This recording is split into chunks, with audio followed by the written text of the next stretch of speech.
So, are you curious? Welcome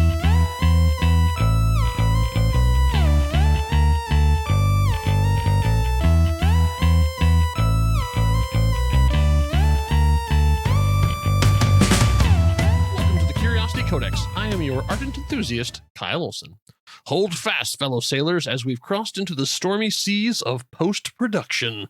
Today, Mandy updates me on the 1,000 little pieces that contribute to a final film. We will discuss VFX, the trailer, the website, the score, opening titles, closing titles, and the weird world of coloring. But before we get into that, we'll talk about her recent return to live performance. Chapter 15. Who cares about the trees?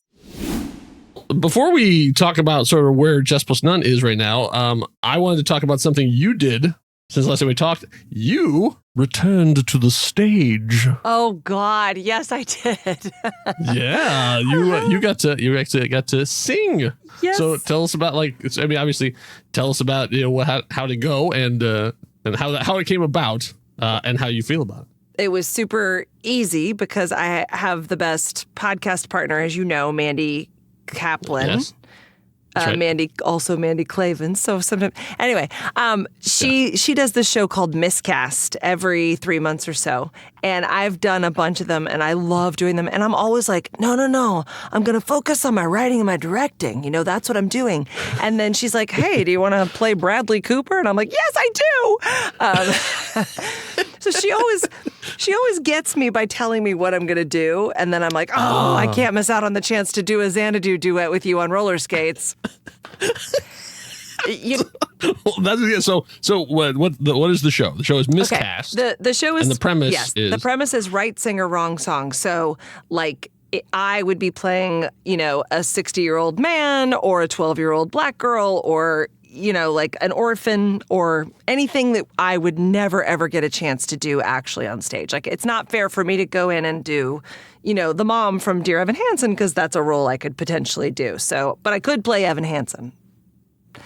So it's that kind of thing. It's all Broadway musicals and stuff, and half the stuff I never even know, and she introduces me to these songs. But she and I are so weird, and we did a number from A Star Is Born where she was Lady Gaga and I was Bradley Cooper, and I played guitar, and we sang Shallow, and then we did that creepy Let's Almost Kiss and then stare at the cameras, the steamy connection between us is palpable. And then this time I did another song from A Star Is Born, sort of lamenting that my partner was no longer with me. And instead of it being Mandy, obviously it was the beard that I wore as Bradley Cooper. So I came on beardless, and then I played a song on piano and sang while it was video of me having a love affair with the beard. And then ultimately the beard and I frolicking in the waves of the ocean, and the beard drowns. And so it was actually an in memoriam to the beard that was no longer with us. And she pitched this idea to me, and I was like, that's the dumbest thing I've ever heard. I'll do it. It was great. So when's the last time you had done Miscast? Oh, gosh, 2 years. Yeah, I think it had been about 2 years ago. And I had never played piano in Miscast before. Okay. So that was a first. And I'm not like hey, I'll do, Christmas carols around the I'm not that good. But she gave me a song that I could play, and I figured it out. I practiced it every day for like 2 months, and I loved it. I had a great time. It was really fun. Thank you for asking. I love it every time. It still tickles every funny bone in my body. I'm one of those stupid performers that I'm like, it was so good, wasn't it? Because I love it so much, Yeah. I'm hoping at some point they'll figure out how to live stream it. I have video. I really like. You have video? Oh, okay. I wasn't in Los Angeles at that time, so I really wanted to see a lot of them because I know multiple people who are in it, but I'm hoping the wider world could eventually see it. So that's a great idea. That'll happen one day. I'll talk to her about it. Yeah, I think it'd be great. She asked me to do the September one, but I was like, I'm hoping that I'll be at the Toronto Film Festival instead. Why? Do you have a film that you're working on? Oh, funny you should ask, Kyle. Funny you should ask. So all right, since from last episode to this episode, as people are listening, it has been a while since we talked because you were in post-production stuff. So now a bunch of post-production things have happened. So what was I guess what happened next, like in terms of getting together, selling the movie, because that's like the other thing. As you wrapped, like you have the picture lock as much as you could at the time. So then it's advertising, it's trailers, it's posters, it's like, is this all happening at the same time, or did you get to like sort of finish one thing and then move on to the next? So I think anything that you can do, I'm speaking to all indie filmmakers out there, okay? This is really like the do-it-yourself mindset. You will go crazy if you do things one at a time on some level. Because like, for example, so we had an April 1st deadline. We had an April 1st deadline that I was like, oh, listen, I called my agent. I was like, so this baby's going to be done April 1st. And I want to start talking about blah, blah strategy. And he's like, all right, well, let me know when the movie's done. I'm like, why are you being like this? The movie's going to be done April 1st. Did you hear me? April 1st. Right. And then you can probably guess what happened. Then we had a May 20th deadline for the Toronto Film Festival. Then we had a July 1st deadline for the ABC directing program. And now I'm going back in tomorrow to finish up color VFX. So what I'm saying is if I had waited until everything was absolutely done to do the trailer, the poster, etc., I would have been way behind. But as it is, because we're the pieces are coming in, they're just coming in slowly. So we're finishing up VFX. Note to every screenwriter, just know, unless you have a buddy that does VFX, don't write a bunch of animals in your movie, which is what I did. So, and even though the guy Yoshi did an amazing job, it was like, it has taken quite some time to get all that stuff done so we are still actually, the new deadline is August 1st. This one really is, fairly, we have a screening, I think, mid-August. So this is where we're at. We're done enough that if the new things that we're working on don't come through, I can turn in what I have pretty much. I had to shift gears and get a new composer. Because the composer that I had couldn't fit the schedule and do the stuff. So I needed someone who could do it really fast. And I found a guy and he did it really fast and he was great. So we did a score in about 5 weeks, which is a whole new process I've never done before. Oh, okay. I want to hear about that. Yeah. Go on. Happy to share. I learned so much. So we did score. Again, I'm in the middle of color, but also finishing up VFX. So those are all coming in now as well. And then that's it. That really is the final. But in the meantime, we also wanted to have a website up because we're talking about the movie. We want to be able to send people to the movie and have them put their name on for the mailing list. So jessplusnone.com is live and it's up. And we, just looked at other indie film websites basically and decided we gathered 4 or 5 and went, I like this one. Said, okay, let's try to do that. And pretty much just, did a design that way.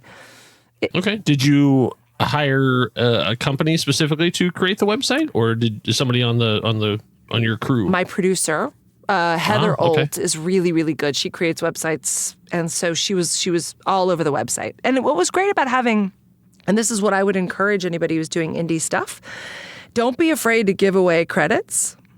It depends. With producing credits, that can be shitty because usually there's one producer that goes crazy and really does all the stuff. But if you want a team, if you can give away a co-producer or assistant producer or any kind of credit, you can get stuff that's a lot harder to get if you need to pay someone or if you need to hire someone professionally, right? Right. So I, for my team, we always had that, Mandy June Turpin, the producer, was always going to be boots on the ground. And then that the other producers were going to handle more we're going to fix the posters, the trailers, we're going to help do press at the festivals. They are going to be on the back end figuring out the strategy for where the movie goes and all that. So, okay. So then then what would, so then that's website. So is this website's happening at the same time as you're doing the poster, as you're doing the trailer? Because I assume that the trailer and the poster are on the website. They are. Wait, I don't know if the poster. Trailer probably not yet. The trailer is. We've actually had a trailer. We had a trailer that was cut before the movie was cut. Really? Yes, because we were trying to get finishing funds. And okay. So tell me how that came about then. So we have a brilliant guy who was our DIT, meaning he was up at the camp with us and he took all the footage and he would extract stills for the DP and I to look at, to kind of give us a sense of how the movie's looking so far, and then, you know, what we like, what we don't like, so we can discuss the footage and see if we're on track. And also it was great because he's pulling these stills from the movie that then we will be able to use for production, right? And I think I said this before, like, you don't ever want to get caught with a movie and no tools to sell it.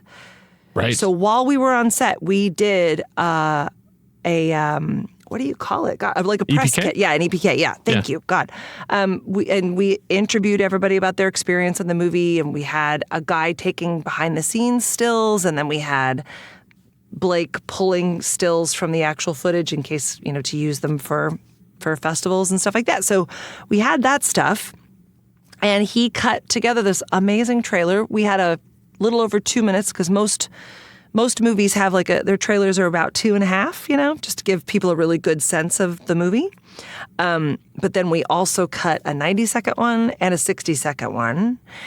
Okay. Because we knew that, for social media. Right. And also, you kind of want to, you want to sort of mix it up. You want people to see different things and you never know what people are going to get excited about. So we cut 3 trailers and we did the poster. And the way we sort of approached it was we looked at the stuff that other dark comedies were doing, other indie dark comedies, and kind of settled on a look that we all liked. Okay. And then can you mention any of the ones that you sort of looked at that you thought had done the job really well? Oh yeah, absolutely. I don't know if it's like you don't want to be protective of I don't want to. We stole from no. No. I was thinking what inspired you to do what you did. Napoleon Dynamite. Okay. Obvious Child was another one we looked at. Okay. Yep. Jenny Slate, is that? Yeah. Mm-hmm. Jenny Slate. And then I'm trying to think. I actually looked at a lot of rom-com posters too, to see even big budget ones like When Harry Met Sally, and I guess there's a lot of, you've seen a lot of bad posters because man, I gotta say there's no knock against all the great graphic designers out there, but there's a lot of those look like they were done on Friday at 4:00. Yeah. For They're sure. Like, the guy, the girl, soft focus, done. Next. Right. And what's great about that is you really look at those posters and go, well, what are they selling? Like, I want to be able to look at the movie and kind of know what I'm getting into, right? So we wanted something, we know what our movie is and we know who our audiences are. That's one thing we've been talking about from the get-go, which is, and this was even part of picking out the title because, here's a little insider info. The original title of the movie was Intense. IN and then tense because they're camping. Yeah. And I love a triple entendre. Sure. Right? So it was intense, but that just says camping. And this is a movie about college friends who go to a wedding, and it's LGBTQ. We have gay couples, and the lead is bisexual. And so it ticks off a bunch of boxes, actually. It's camping, outdoorsy enthusiasts, wedding stuff, rom-com, LGBTQ, and then also, what's the other one? Maybe that's it. Maybe camping, wedding, LGBTQ, comedy. Those are the 4 things we were like, these are the things that we want our poster and trailer to say. Because if people like that sort of thing, then they'll get it. They need to get that from the poster and the trailer. So we picked images and bits that we thought accurately told the story of the movie, but also dropped in the and for those of you who like wedding movies, look, it's a wedding, Yeah. Yeah. So all the elements that are in there were from actual photography. It's like real footage or pictures that he took while on set. You didn't have a separate photo shoot with the cast or anything that you pulled from? No, we pulled stills Okay. from the movie. And it was interesting because like we didn't go with just the lead actress on the poster Right. because she's phenomenal, and I have no doubt she will be incredibly famous. I mean, she should be, I think she's well known and well respected in the industry. But if I say Abby Miller, you're not like, oh my God, Abby Miller, yet. And I say yet. But yeah, you're going to get to say you knew her when. Oh God, I hope I get to put her in everything. She was phenomenal. And everybody who watches the movie says so. She's an interesting case because she's a dramatic actress who hasn't gotten a chance to do a lot of comedy. And this is very comedic, so I think it's going to launch her into getting to do all kinds of comedy, and she's great at it. But we didn't choose to have like just her featured because it's really an ensemble, and we had to say all of those things. So it was best for us to like take little, we did put Matt Walsh on the poster. Okay. Because makes sense. Yeah, he's a big part of the movie, and also he's Matt Walsh. So he's Matt Walsh, yeah. But then we just put all the pieces together that felt like it ticked off all those boxes, which was, it took about, 2 or 3 tries of like, what about this? What about that? But it came together pretty easily, actually. But it wouldn't have if we were like, I don't know, let's do a cool poster. Like we need a poster that says all these things. So then it just becomes a matter of laying out and figuring out how everything goes. Did you get as far into it as like picking the font? I mean, like how specific do you? Okay, yeah. So tell me about then. I guess then the logo. So we ended up using the font that we used for the credits in the movie. Okay, good. I appreciate that because it always annoys me when you have the one thing walking in and then is a totally different thing. Like, wait a minute, you were using like whatever. It doesn't matter, like Helvetica, and now it's handwritten on the credits. Like, did you not? Yeah. Oh, that's interesting that you noticed. Already, that's interesting. That. Yeah. Well, I think I do enjoy a consistent style, and also I'm maybe a little bit lazy, or not lazy. No. We don't say lazy. We say consistent. Well, yeah. And to be honest, I think I'm intimidated. Like I got to work with. You're right. I got to work with a person who did titles professionally, and that. On my movie, You're Breaking Up. And she blew my mind. Like the titles are honestly, I think, the best thing about that movie. They are specific and they're animated and when she was designing them for me, she was like, trying to tell a story with them and trying to evoke something. And I before that experience, had no concept that you picked anything except like Courier, right? I mean, like it just needs to have words up on the screen. Serif or sans serif? Yeah. Those are the only choices you need to make.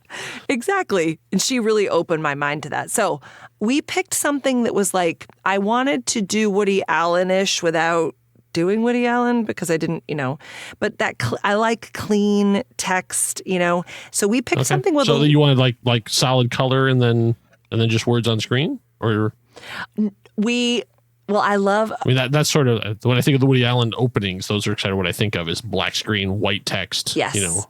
I have that, yes, as an opening with a little bit of sound underneath it because I like to invite people into the movie.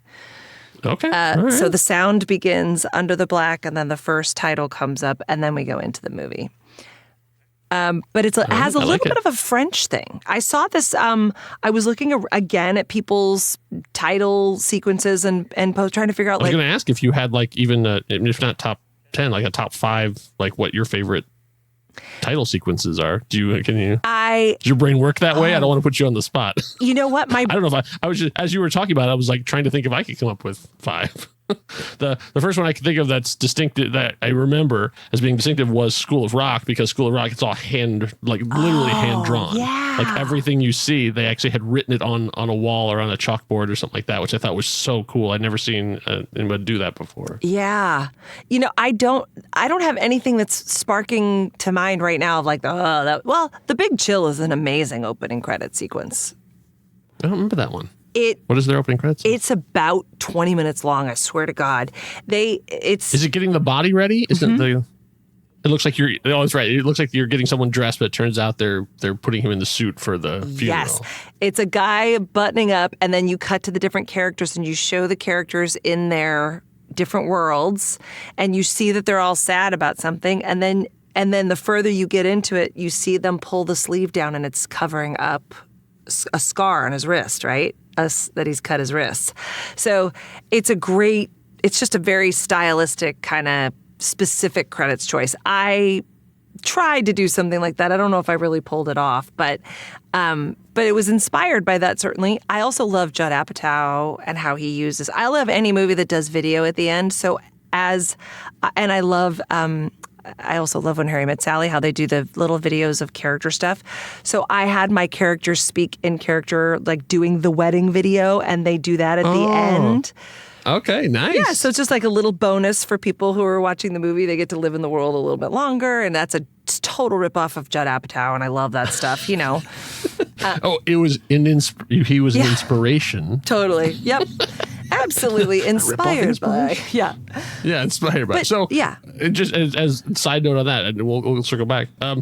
Was that something that you wrote in the original script? That's interesting. When they showed up, you sort of like, I also want you to do this. We're going to shoot this in a couple of days, and you wrote another thing for each of the. So I'm just curious. So I did not write that in the original script, but I did put it in the production script, just so we would know that needed to happen, because I didn't want to get right, and all the actors would have it and not be ambushed by it. Yeah, well, they were ambushed. Because gotta keep on their toes. I made them improvise the thing. I think I was off doing something. I think I was shooting another thing, or I was doing something where I was required, so I couldn't actually be there. So I handed, in fact, I think Abby Miller, I was like, "You're going to do this for me." I did write down, like, I was like, here are the notes. Here's what I want Nate and Wendy to hit, like, roughly. These are the story beats I want them to do. Here are the story beats for the bride and groom. Here are the story beats for the brother. And I did story beats for all of them, so they had kind of an idea of what to say, but it was not scripted. So she recorded them as if she was doing for a wedding video, and they, in character, hit the story beats that I'd kind of suggested to them. But I also was like, tell them to say whatever. I don't care. I did care, but Wow. So I think that means, doesn't she now have to be credited as second unit director? Yes, she does. Thank you, Kyle. I'll go back in and change those credits right now. Wow. Yeah, if you could handle that. This conversation went really well.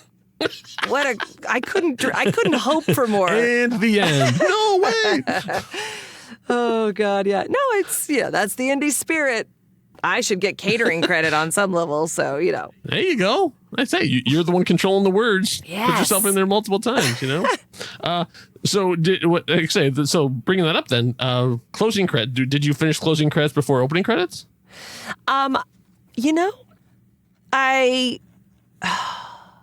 did I finish or it before? Or is it like who? I guess who handles? I finished closing credits before I finished like color VFX. Like, we've had closing credits for a while, and now we're just changing out things. Like I said, we had to get a different composer, so we're changing that credit. We're changing the color credit. Like, there's some things that we're adjusting, and people new special thanks and things like that. But we did it, honestly. This is a good example of what I was saying, because we were waiting. We were waiting for score, VFX. We were waiting for all these things. So I didn't want to have it be August 1st when the film is actually done, and then be like, okay, now let's try to do credits. I was like, hey, Chris, who's my editor, I was like, let's do this. We have all the information. Let's get it in there. And he did it. Now, on a bigger budget movie, you would have a special titles person. And I have had titles people on some of my shorts, because it's a smaller, easier chunk, and it's just less. But because we had to do it. And also I needed like autonomy, and I needed to be able to like get in there and play with it. Chris could do it, and he just did it. Okay. Yeah. Let's say, so I know in a big budget movie, there's a bit of legality attached to what order things come in. On an indie movie, does that matter, or are you just sort of following the normal convention? It's a really good question, because I looked at a bazillion indie movies and watched their end credits. And I wrote down the order, and it was different on every single one. So it really is kind of but there is a logic to it as well. Like, there's some like a logic in that some people, got bigger font or made more space, or, or they got bumped up higher in the order. I guess it just depends on what the production wants to do, like how they want to credit people. But it really was different for every single one. So we just kind of randomly picked what we felt was right. I did have, because it was a SAG production, all of my actors had a certain, in their deal memo, this is what I get for billing. In terms... Okay. Did Matt Walsh get the and? He did, but oddly enough, they Nice. didn't ask for it. Really? Okay. No. Okay. No. That was interesting because if you show up and do one cool thing, you get the and. Yeah. So it's like it's like, I think what Judi Dench got the and for Shakespeare in Love. Like she's basically shot for one day, like a 5-minute scene, Yep. and she gets the and then an Oscar. Yeah. Oh God, right? I know. Well, and Matt Walsh basically, he did that. He shot for one day and he got an and. Right. But he, Right. yeah. That's what you call in those people. They come in, they give you a home run, and then they go home. Yep. That's great. Yeah. Yeah, it was great. So, and there are some things that we're still kind of working out, but I'm glad that it's not something that's ahead of me. I'm trying to get everything as done as fast as I can so that when the last thing is done, it's really done. Does it stuff play over black or is it playing over footage? At the end? Like the credits. Yeah, I'm sorry, the end credits. Yeah, the end credits. Do you actually have is it the wedding is still going on and the credits are playing, or is it the wedding video that the actors improvised? Oh, okay. So that actually is like the real footage of them. Yes. Is it on top of them? It's to the side. So Okay. it I kind appreciate of that, 'cause- changes a little bit. So when the movie goes to black, and then it's a few credits in black, and then it starts off with Including yours, I would imagine. yes. Yes. Did you give yourself a separate? Sorry, I keep thinking of other things. Did you give yourself a separate credit for writing and directing, or was it written and directed by? Oh my God. No, written and directed by. I mean, Nice. I could have milked it, I guess, but Sure. I'm like, please. Okay. All right. It is. I did use the Mandy Fabian film up front. You did. Oh, I was going to ask that too. Okay. I did. You did a Mandy Fabian. Okay. Mostly because honestly, I built this opening credit sequence, right? This idea of, and while this is happening, we'll have credits going over. But I got to tell you, I have 10 actors, right? I have it's an ensemble of 10, and they really kind of require at least equal billing. And I was like, oh God, we don't have. And you don't want to distract from the action by having the credits. So it was we tried to put all the credits up top, but it was like, you can't credit everybody up top. You have to. Right. So unless you're just boom, boom, boom, boom, boom, and then they don't get their moment. But I had put all these shots that I knew credits were going to go over. And then I was like, what's going to go over them? I don't know. So it's still really tricky territory for me, but I just used 2. I used 2 credits up top, and then it goes into the movie. Okay. How is that what you've done on all your previous on your short films? Mm-hmm. Yeah, okay. I'm I have a tendency, not now, my pilot that I did, we did credits all the way up through the first couple scenes, actually. It just, like a TV show would. But for whatever reason, with movies, like I watched Coda, and I was like, oh, she doesn't have any. It's like the production companies, and then it's nothing, and nobody gets credited until the end. And I was like, well, if that's good enough for Coda, it's good enough for me.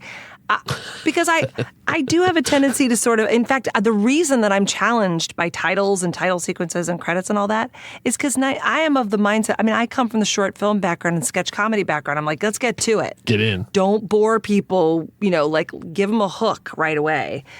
Yeah. So I kind of. I was like, even with big budget stuff, as soon as I see text on screen, like a wall of text, I'm like, ooh. Ugh, I'm already like, uh-oh. And then when someone starts reading me that text on the screen, I'm like, oh, no. like you've already put me at arm's length. Like, come on, right. Give me in the story. You can do exposition later. Yeah, oof. Yeah, exactly. Yeah, no, I really am, which is not really fair because we all worked really hard on it. Everybody should have as much glory as possible. But what I'm hoping is that it will still be glorious, that they will still feel really good about the work, and everybody's credited. Did you get any consideration to a film by Mandy Fabian? Did you put any thought into it, or is it just like Mandy Fabian film done and you move on? Or did you actually sort of consider what you wanted your credit to look like? I did consider it. I think every time that question comes up, I Google what's the difference. And I think there is a slight difference of like, I don't like a film by, because the reason I don't like it is because there's just no way it's not by me. I could never have done it alone. I didn't make this movie alone. So a Mandy Fabian film, it accurately reflects, this is Mandy Fabian's voice, this is my vision, and this is my tone. If you like Mandy Fabian world, this film is going to deliver. But a film by Mandy Fabian, absolutely not. Because I rely so heavily. I mean, yeah, there's just no, I'm not one of those directors, and I don't think I want to be. I've toyed around with it. Like I have taken a color correction class and I have taken editing classes, and I've thought about really getting into editing some more. But honestly, I know so many talented editors, and I'm like, I don't want to do it all myself. Other people are so great, but the temptation is, but then you'll just get it done, and you can get it done on your time frame, and you don't have to wait for other people's schedules or worry about if you're, honoring them enough or paying them enough, or if they want to be there, or if they're going to get a job midway through, or blah, blah, so it does simplify it. Those people that are like, I wrote it, I directed it, I edited it, but I can't, but I don't do it alone. I love everybody I work with. They're phenomenal, just phenomenal. I want to say, I was curious if what your thought process. So thank you for sharing that. Okay, so then from the beginning to the end, then so dancing is playing, and then you get to have those little videos that play on the end. And do you have like a final like sort of sting at the end, like a funny thing you put in? I sure do. To send people out the door. Yeah, I thought you would. Oh, you mean at the very end? Yeah, kind of, but it's not a video. Oh, okay. It is a signature. You don't have to give all the way the story. I won't we still want people to go and see the movie however they can. I will not tell you what it is, but I will tell you that it is a signature of all of my films except my drama. Every single one of my films has a joke at the end that I'm very proud of, and I put it in this one. All right. Okay, good. All right, we will then. There you go. There's a little tease to get people to go to see, because the only way you're going to know is if you go see Just Bust Down. That's right.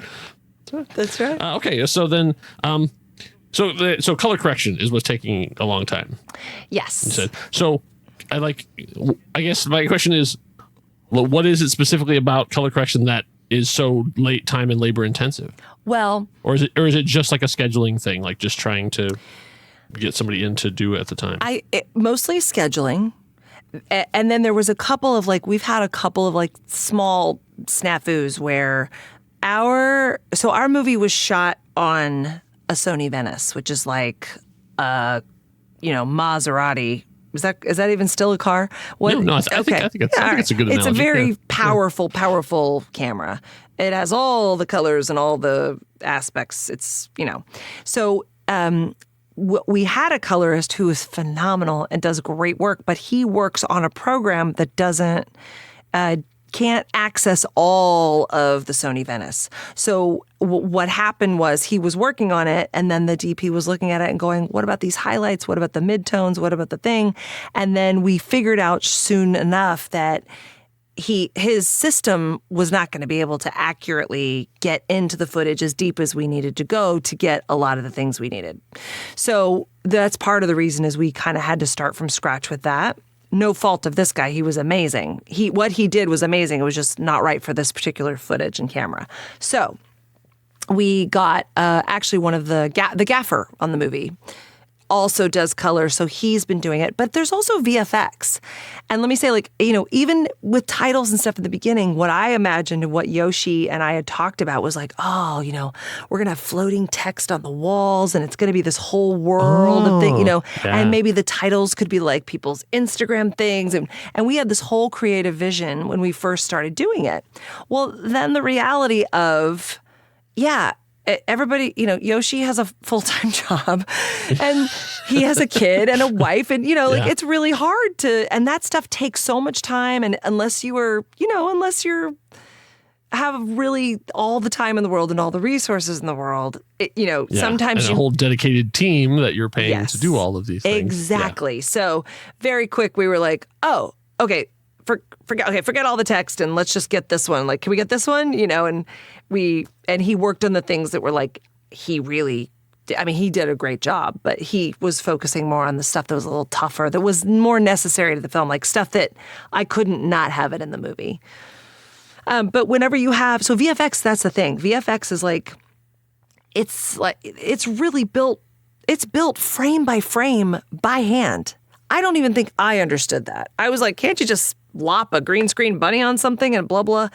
But they did it. They did the stuff like CGI. So they built it frame by frame by hand. And then when you're coloring something, and this is not something we knew before either, you actually have to take the code, like just the stuff that tells the VFX to show up, and then you color the footage, and then you have this separate, so you can color that separately, and then you lay it on top of each other.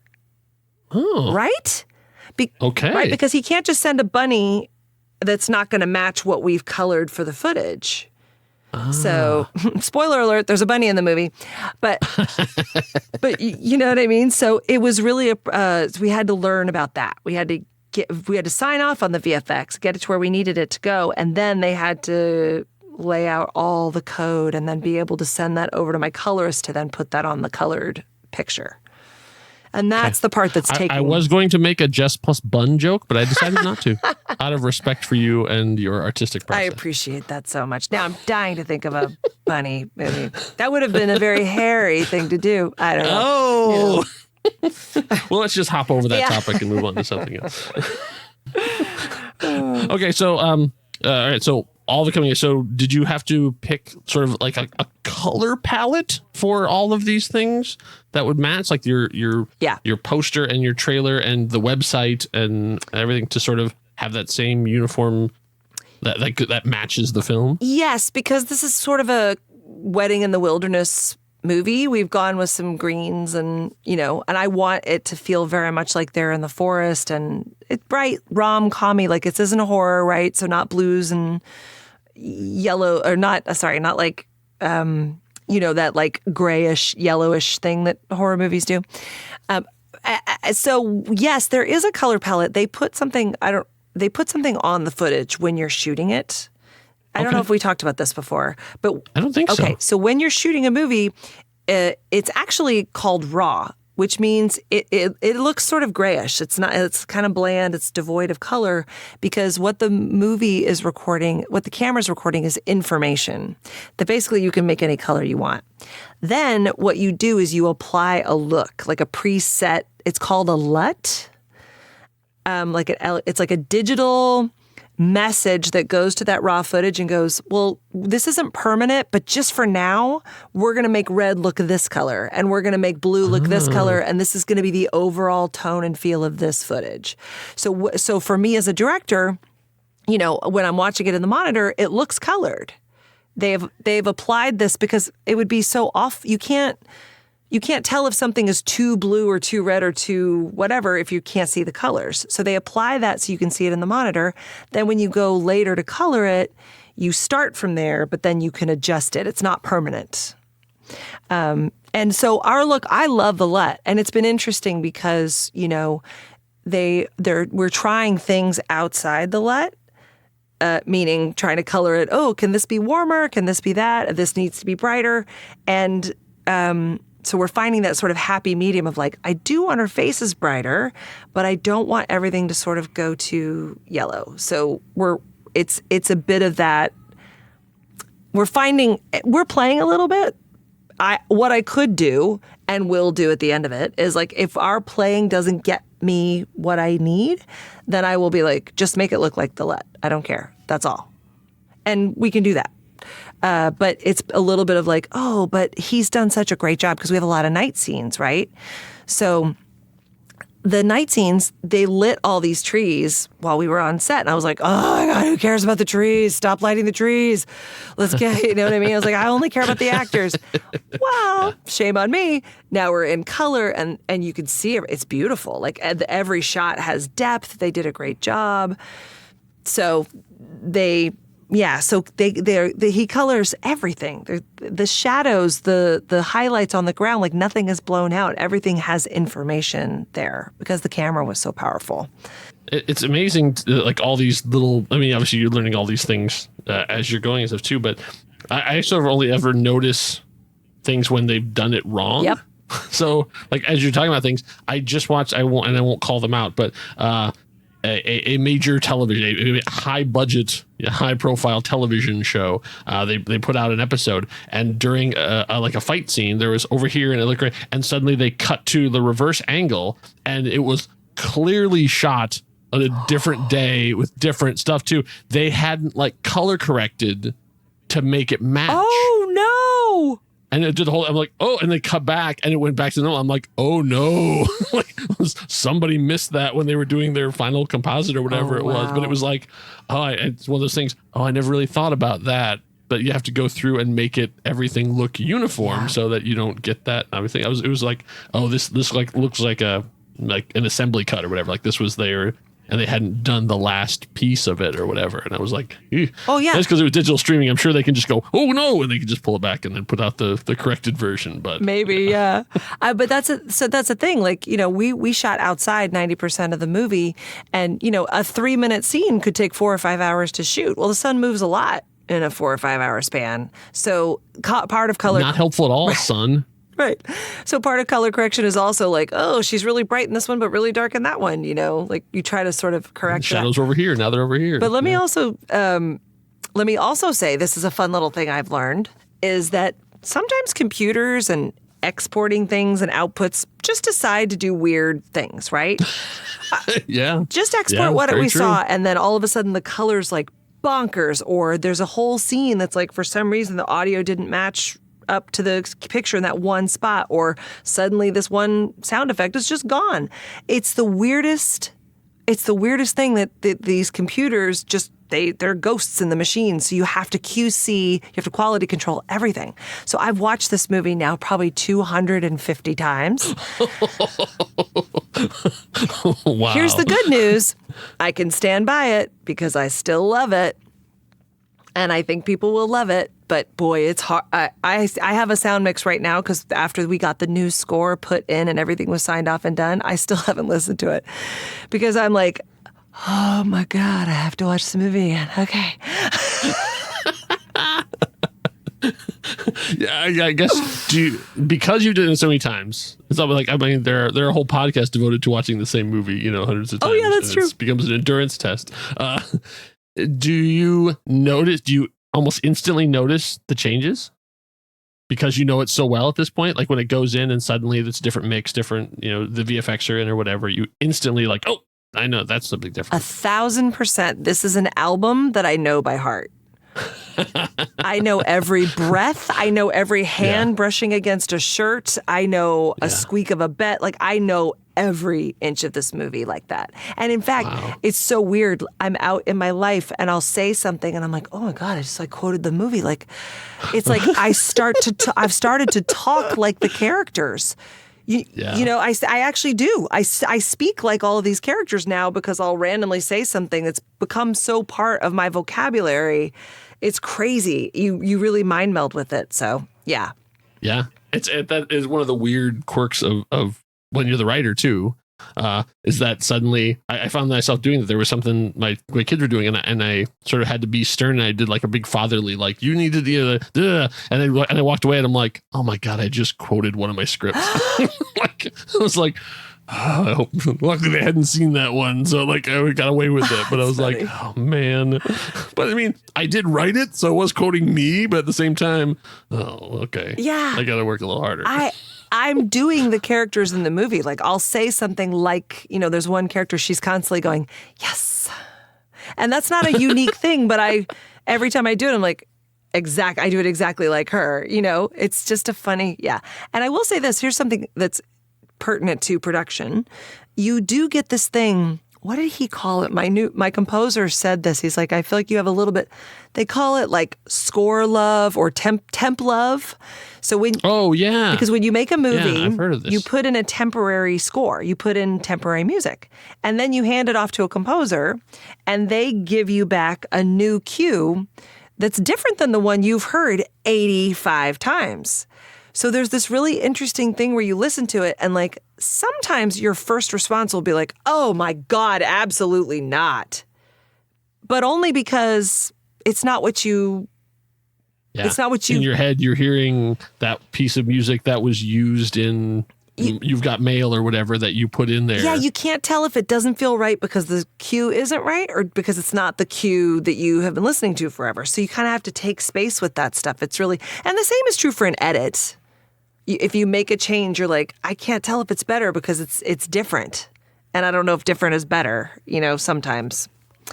So yeah, there's actually a couple of YouTube compilations where you can tell the director went, no, I want it to sound just like that. And people have figured out like, oh, that's a sound cue from Inception. Oh, that's a sound cue for they've literally, the composer just went, okay. And they basically did it, did their own version of the same thing, but they can say, look, it's, there's 50 notes here that are the same as the other one. And so, yeah, because I think that's what it is because you put in the temp score, they hear it 1,000 times, and then by the time that Hans Zimmer or whatever puts the stuff in, they're like, no, I really wanted the buh, buh, buh, buh. It's like, yeah, but that's really interesting. Yeah, I will say, part of my Chiquino already did that. I can't really just take his stuff. Right. And part of my strategy was just give them a roadmap as clear as you can because that'll hurry the process up, right? You don't have to guess what's in my head. Here's an example of what's in my head, but to his credit, it can be taken too far. Well, thankfully, my composer did not do that. I'm very. How did you make this connection with this guy? I reached out so I met a fabulous female composer at Sundance, and they were really it was the year that the very first woman won an Oscar for composition, for score. And so I was trying to advocate for female composers. And so I reached out to her and she was busy. And then she recommended 5 women and I reached out to all of them and they were all busy. And then this one woman was like, sucks for you, but hey, that's kind of awesome. It was great. No, I'd rather they be busy with jobs than, So anyway, this one woman works a lot with this guy, Jameson Hollister, and I listened to his stuff and I was like, well, he's exactly what I needed. I needed someone who did bluegrassy kind of roots feel, we're all going to sit on a porch and whack away at something. And he played all the instruments and he also could do vocals and he had a studio. He was everything I needed. And he was fast and really passionate about it. And that ticked all the boxes. So I was like, well, this is I didn't see any reason not to hire him. He was great. Okay. So he sent you samples or how you looked through his stuff he had done in the past. Yeah, I looked at his website. Okay. And again, and then I called him to talk to him about what I sent him vibe check. I sent him the movie to see if he liked it. Okay. Oh, okay. You had it on and then you have on a private thing somewhere, I sent him a rough cut, and he with the temp score because obviously you want to go. I want something like this. Can you do that? And he liked it, and then we talked on the phone, and the scheduling was going to work great because he had something he had to do in mid to late June, and I wanted it to be done by then. So it was this great thing where he's like, I can start tomorrow, and he like I said, he kind of he seemed like the right fit. So then I was negotiating with his agent actually. About what his deal would be, but he was already sending me cues. So he jumped in the very next morning and he would come up with an idea for something and send it to me a little Vimeo link and be like, here's this cue. What do you think? And then I would, talk back and we went back and forth like that for a while. What we had to do was just like color a little bit. We had to find the palette. So what instruments do I love? For some reason, one of those squeeze boxes. Ooh. And sometimes the tinkly, kink, kink, I'm like, ugh. People love using them, but not used correctly, they make me bonkers. I know you're a very musical person. Yeah. So yeah. And that's something he could never know. I just have to say, Can you pick a different instrument? I don't like that one. Obviously, he doesn't listen to the podcast. We gotta work on That's that. Right. I know, I'm finally particular about one thing. But so anyway, he would send me these cues and initially, we really kind of got into it because I was like, I think I'm Paul McCartney and you're John Lennon. Oh. Like, I want Okay. musical, melodic, I want toe tapping. And he was doing this really offbeat stuff that was, still Beatles quality, but like not the song that everyone's going to hum later, And so we had that joke of like, he was like, uh-oh, is this going to work out? And I was like, I think it will. Let's just keep going. And then what happened was great because he sent me stuff and I'd say what I liked and didn't. And then as he got further in the movie, like honestly, when he hit about halfway, maybe halfway into the movie, the rest of it, I barely had any notes because by then he had a sense of what I liked. He really was in a zone. He knew his palette. He was into the movie and it really showed. So because the beginning, like that was the same thing with my movie. We cut this great movie, man.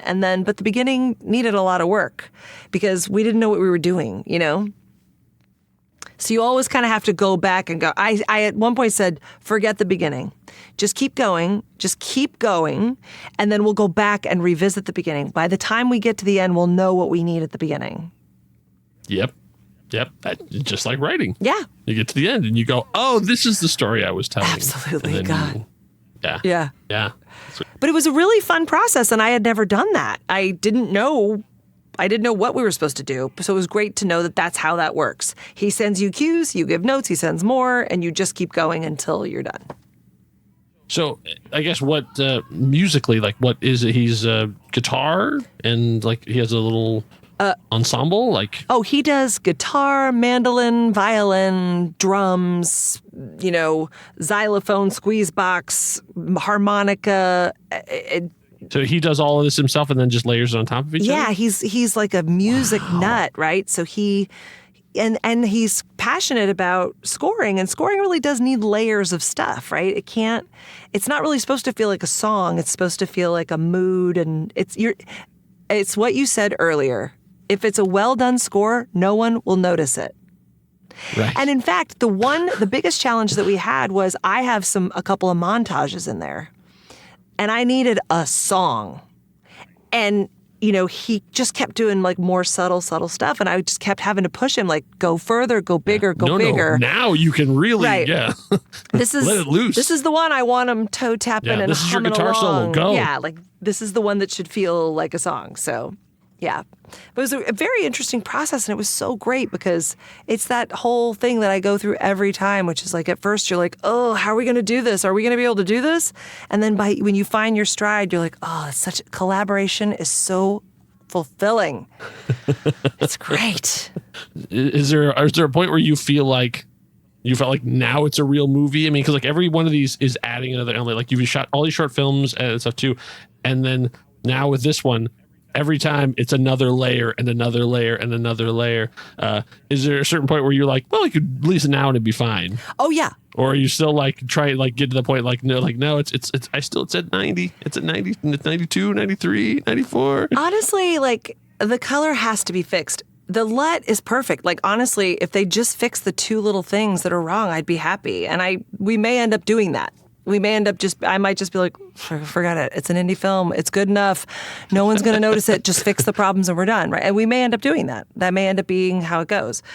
But for me, the music, having the score done, and then also having some of the VFX come in, because there were parts, the VFX is actually part of the story. It's not like, oh, if I had my wish, I'd have curtains on that window. It's like, no, if this is missing, it's not good. So that had to come in. And once that came in, and then I had found a couple stock shots to replace a couple of VFX things. And once those pieces were in place, like right now I actually have a version of the movie that has no, this will come later. It's done. Okay. But it's not colored. So, and it doesn't have the final VFX in a couple things. So if pressed, do I have a final movie right now? Yes. It's not as good as it will be in 3 weeks. But if we don't get it done in 3 weeks, I swear to God, I'm going to share that other one. Because I don't care anymore. I'm like, look. You're like 10 months pregnant at this point. You're just like, can I just have the kid? Oh God, yeah. Yep. I'm hitting it, man. But I'm excited. So now, Yeah. now we, as soon as it's done, which it really will be, because the colorist is leaving the country. He has to get it done. Oh. And I know exactly Okay. what I want, and he knows exactly what I want. So it's like, we're going to get it done. I had the luxury of a couple more weeks because I met the deadline I wanted to meet. And now it'll be done, and we're going to have a screening at Sony, which is great. Okay. And we're going to invite that's nice. sales agents and we're going to basically invite every fancy person we possibly can and go, look at our pretty pony. What do you think of our pony? Anybody? Yeah. And, and then see what happens. We're going to use our connections straight out of the gate. And then beyond that, we'll do festivals. We'll do that route. Or, maybe if somebody sees it at the thing and goes, you got to sell this to Hulu right now, and they have that connection, then that'll happen. Right. Okay. So then let's talk about that then too. So we're here recording at this point, and by the time people hear this, the decision might have been made. So let's put a time capsule in here right now. Like, what is your aside from success and love? Like, that people see it and want to see it 1,000 times and love it. Yes. What is your ideal release scenario? Like, what is your dream hope that it would be? Are you really like man, you'd be happy? Let's say, I'll speak for you and say you'd be happy with anything. Yes. So basically, as long as it gets viewed somewhere. Okay, so we'll set the floor of as long as it gets out there beyond just your friends and family. Yes. But would you? I mean, obviously, streaming would be great. Theatrical would be great. Like, are you hoping for the circuit because you want to get back out there and see the indie circuit thing, or are you really just like, man, I hope Netflix says I love this. Here's a check, and then you can just be like, everybody go to Netflix and watch it. Like, what sort of where are you at right at this point in history? Yeah, I think. This is because of what I know. This is from all the filmmakers that I've seen and loved and have wanted their careers. Generally, they make a darling little movie. They go to Sundance or South by or one of these bigger festivals, and they win an audience award. That would be like the dream. To win an audience award at a fancy festival, at least I think, then it's like people go, oh, you're the one that did that movie, and then they think of you for other jobs. Right. I don't know if you get that same sort of cachet just selling your movie to Hulu. Do you know what I mean? Like, that would be like financially and for the movie, that's great. But I don't know. Like, also, there could be a world, I think there might be a world where you like, oh, I'm going to sell it to Netflix before the festival even comes, and then Netflix takes it to the festival. But I think that's more for like if Taylor Swift is in it. You know what I mean? Oh, sure. Yeah, right. It has a thing. Yeah. So if I could if I had a Napoleon Dynamite scenario and we go to a festival and we're like the indie darling, and then it gets picked up by Apple TV or Hulu or Netflix and it's there, that's phenomenal. That would be really ideal. Darling of the festival circuit now finds its home at Apple TV Plus. Yeah, and then I'd like to get opportunities to direct television. That would be great. Just something that like I love doing comedy. So, that would be ideal. But that's for me. But for the movie, I really actually my big dream would be that would lead to maybe I get to be a Richard Linklater. Like, maybe I get to be a Judd Apatow. Maybe I get to make more of the Mandy Fabian films and I get to build an audience. So even if we don't become a festival darling or get into one of the big festivals, my other dream would be like, look, I want to go to campgrounds or drive-ins all over the country or go to like Alamo Drafthouse. Like, I would love to go to houses where people are indie film nuts and want to come watch my movie and talk about it because I like audience interaction and engagement. I love talking about this stuff, obviously. Well, yes, I can tell. Right? As we're still going strong. Yeah. So that would also be a dream, to be able to go around and meet the people. I'd love for people to know my work so that when I have a movie, I can say, well, my last movie, we took it around the country and we sold this many tickets. And if I got a little bit of that cult following, sort of it spreads and people see it, indie darling thing as an indie film, then that would set me up for my second feature because I could prove that I have an audience. So that would be pretty sweet. And that's where we're going to stop the conversation for today. If you'd like to hear more of Mandy's voice, she's got her very own podcast. It's called The Mand Cave, hosted in collaboration with her friend, Mandy Kaplan. You'll find it wherever the finest podcasts are found. Thanks so much for listening. This has been the latest chapter in the Curiosity Codex, but there are many pages left to decipher. We're part of the True Story FM family of podcasts. Find out more about us at truestory.fm. Our theme music is Intrusion by Severed Personality, aka Kevin MacLeod. The voice of the Codex is Kara Gallo, and my name is Kyle Olson. The Codex is closed. For now.